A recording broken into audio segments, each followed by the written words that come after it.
akwai wani batun da za na faɗa miki karki mini hauragiya. Sa'in da nake a kwanciyar nan ba lafiya, an kawo mani taliya da yankakkar jijiya. Na ce miki da akwai abin da raina shi ke biɗa, ɗumaman nan da kika yi min tun sassafiya. Ina jinki ina gani kikan bai almajiri, da kin gani ba lafiya ba zan iya ce kulla ba.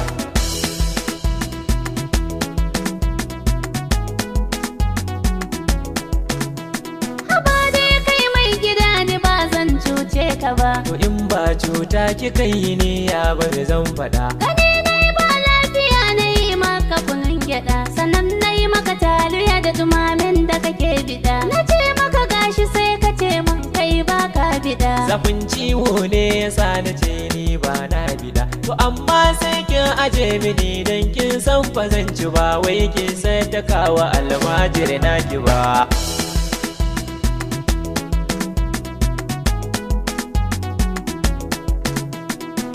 Na wuce lokacin gana gaina tafiya, akwai suna wanda za a yi kofar mai gari. Saura in dawo kice da ni, dumaman da kika yi duka kin tattare shi kin bai almajiri.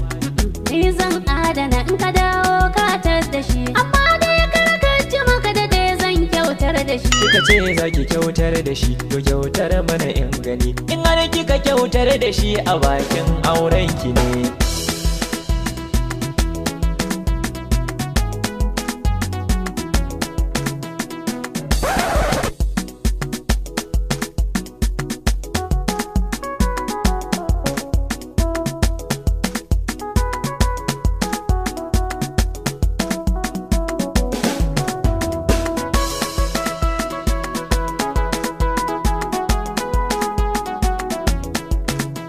Salamu alaikum mutan gidan nan, ko ba ku nan ne? Yunwa ce a radi yanzu ta dawo da ni. Na ci bakar wahala mutane na yi mun tahi, na ce musu akwai ɗumame ni badda ni. Ai kayi gudu na gara ka da zago mai gida, dumamen ka faɗa ɗazu Allah na kyautar da shi. Kika ce kin kyautar da shi? Kwarai ɗazu na ba da shi.